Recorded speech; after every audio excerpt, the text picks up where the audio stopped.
خود نہر القما کبھی سوکھے ہوئے تھے لب، خیمے جو تھے حبابوں کے تپتے تھے سب کے سب، اڑتی تھی خاک خشک تھا چشمہ حیات کا، کھولا ہوا تھا دھوپ سے پانی فرات کا۔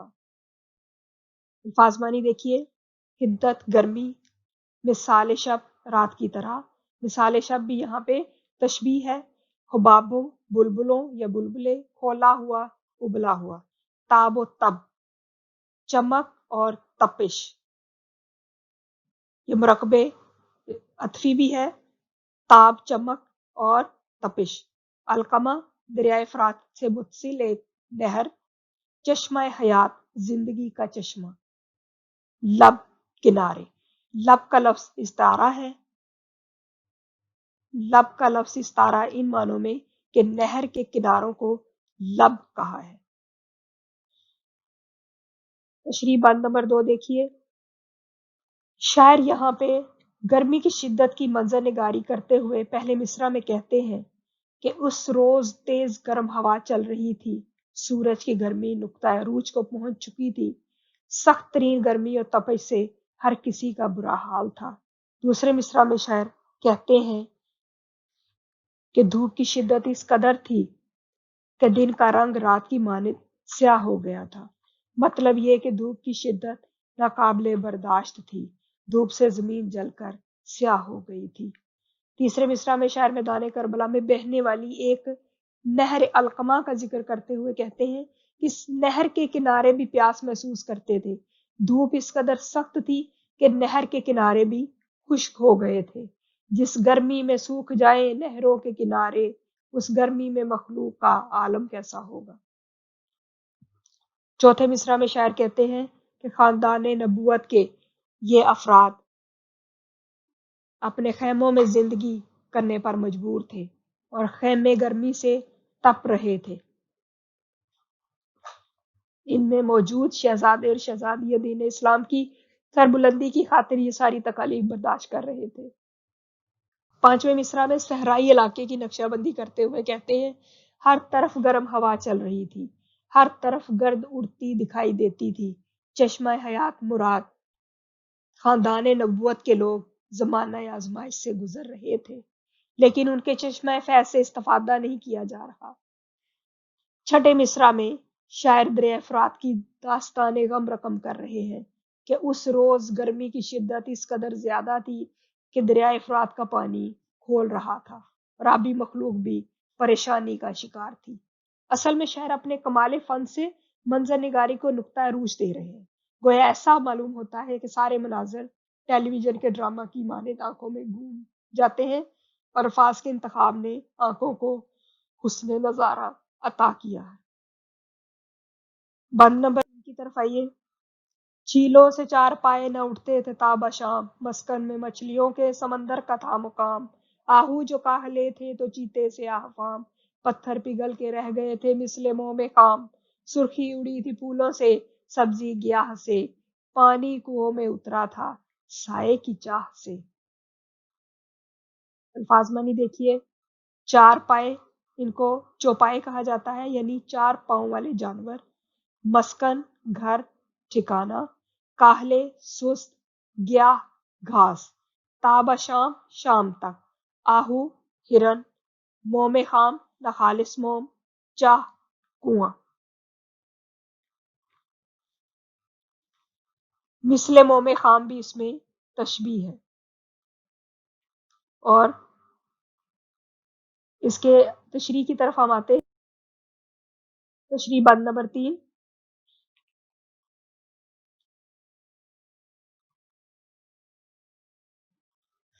اس میں ہم دیکھتے ہیں کہ شاعر یہاں بھی گرمی کی شدت کو بیان کرتے ہوئے پہلے مصرع میں کہتے ہیں کہ کربلا کے میدان میں چار ٹانگوں والے جانور جھیلوں کے ٹھنڈے پانی میں ہی بیٹھے رہتے اور شام تک باہر نہ آتے، کیونکہ وہ سورج کی تپش کو کم کرنے کی غرض سے جھیلوں میں اتر گئے تھے۔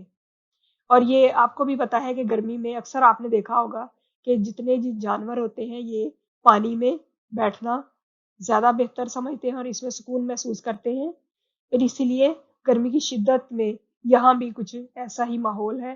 دوسرے مصرع میں شاعر مچھلیوں کی کیفیت بیان کرتے ہیں کہ مچھلیاں اتنی گہرائی میں آبی مخلوق ہے لیکن وہ پانی کی سطح پر آنا پسند کرتی ہے، لیکن وہ پانی کی سطح پر آ نہیں رہی۔ گرمی کی شدت کو دیکھتے ہوئے انہوں نے پانی کی گہرائیوں میں اپنا مستقل ٹھکانہ کر لیا ہے۔ اور تیسرے مصرع میں ہرن اور چیتے کا ذکر کرتے ہوئے کہتے ہیں کہ ہرن اپنی برق رفتاری کی وجہ سے مشہور ہے، مگر گرمی بڑے بڑوں کو بے بس کر دیتی ہے۔ اور ہرن بھی اس عالم میں سست رفتاری کا شکار تھے اور وہ سست ہو گئے تھے۔ چیتے بھی گرمی کی شدت کے طفیل کالے سیاہ نظر آ رہے تھے اور گرمی کی شدت انتہائی صورتحال کو پیش کر رہی ہے، اور اس شاعر نے بھی اس کو بہت کمال انداز سے پیش کیا ہے۔ وہ کہتے ہیں کہ پتھر پگھل کے رہ گئے تھے مثل موم خام، کہ پتھر بھی خام موم کی مانند پگھل رہے تھے، گویا پتھر بھی شدید گرمی سے کے سامنے بے بسی کا اظہار کر رہے تھے۔ ایسی گرمی تھی جو پتھروں کو بھی پگھلا رہی تھی۔ اور پانچویں مصرع میں وہ کہتے ہیں کہ شاعر گھاس کی خستہ حالی کا وہ نقشہ پیش کر رہے، اور سورج کی انتہائی تپش نے پھولوں سے ان کا رنگ چھین لیا اور سبزے سے اس کی ہریالی۔ اور آخری مصرع میں شاعر کنووں کا ذکر کرتے ہوئے کہتے ہیں جو پانی کے ذخائر تھے وہ بھی پانی سے خالی ہو گئے ہیں اور سب سائے کے متلاشی نظر آتے ہیں، گویا گرمی کی شدت نے ہر کسی کو پریشانی میں مبتلا کر دیا ہے۔ نمبر 4 کی طرف آئیے۔ کوسوں کسی شجر میں نہ گل تھے نہ برگبار، ایک ایک نخل جل رہا تھا صورت چنار، ہنستا تھا کوئی گل نہ لہکتا تھا سبزہ زار، کانٹا ہوئی تھی سوکھ کے ہر شاخ باردار۔ گرمی یہ تھی کہ زیست سے دل سب کے سرد تھے، پتے بھی مثل چہرائے مدکوک زرد تھے۔ الفاظ بنی دیکھتے ہیں۔ کوسوں دور دور تک، نخل درخت، زیست زندگی، سبزہ زار ہریالی والا خطہ، مدکوک زرد بہت کمزور پیلے، برگوبار پتے اور پھل، چنار سرخ پتوں والا درخت، باردار پھلدار۔ عزیز طلباء و طالبات، چنار کے بارے میں آپ کو بتاؤں کہ یہ سرخ پتوں والا درخت ہے اور دور سے دیکھنے پر ایسا لگتا ہے کہ اس کے اندر آگ لگی ہوئی ہے، اور شاعر نے یہاں پر چنار کا صورت چنار کا لفظ استعمال کیا ہے اور یہ تشبیہ ہے۔ اب اس بند نمبر 4 کی تشریح کی طرف ہم آتے ہیں۔ کوسوں کسی شجر میں نہ گل تھے نہ برگوبار۔ شاعر میدان کربلا میں گرمی کی شدت کو بیان کرتے ہوئے پہلے مصرع میں کہتے ہیں کہ بہت دور تک کسی درخت پر کوئی پھول پھل اور پتے نظر نہ آتے تھے، سورج کی تپش نے درختوں سے اس کا حسن اور زیور دونوں چھین لیے تھے۔ دوسرے مصرع میں شاعر بلند و بالا درختوں کا تذکرہ کرتے ہیں اور کہہ رہے ہیں کہ ہر بلند درخت اپنے طول کے سبب سورج کے قریب تھا، اس لیے ہر درخت پر سورج کی تپش میں ہر درخت جلتا ہوا نظر آ رہا تھا۔ تیسرے مصرع میں شاعر کمال انداز سے منظر نگاری کرتے ہوئے کہتے ہیں کہ گرمی کی شدت کے سبب پھول مسکرانا بھول گئے تھے، گویا ان کے چہروں سے مسکراہٹ روٹھ چکی تھی۔ دوسری طرف چراگاہیں اور ہرے بھرے جنگل لہک سے محروم ہو چکے تھے۔ چوتھے مصرع میں شاعر شاخ باردار کا تذکرہ کرتے ہیں اور وہ کہتے ہیں وہ شاخیں جو عام حالات میں پھلوں سے لدی ہوتی ہے آج سوکھ کر کانٹا ہو گئی تھی، ان پر پھل تو دور کی بات سبز پتے بھی نظر نہیں آتے تھے۔ اور آخری مصرع میں شاعر درخت کے پتوں کا تذکرہ کرتے ہوئے کہتے ہیں کہ سورج نے سبز پتوں کو زرد لباس پہنا دیا اور دیکھنے میں سب تپے دکھ کے مریض چہرے کی منظر کشی کر رہے تھے۔ جس طرح تپے دکھ انسانی چہرے سے رونق چھین لیتی ہے، بالکل اسی طرح سورج کی تپش نے پتوں سے ان کی رونق چھین لی تھی، اور اس زندگی سے سب کے دل گویا سرد تھے، زندگی کی گرمائش اور جذباتیت ان میں نہیں تھی۔ اب بند نمبر 5۔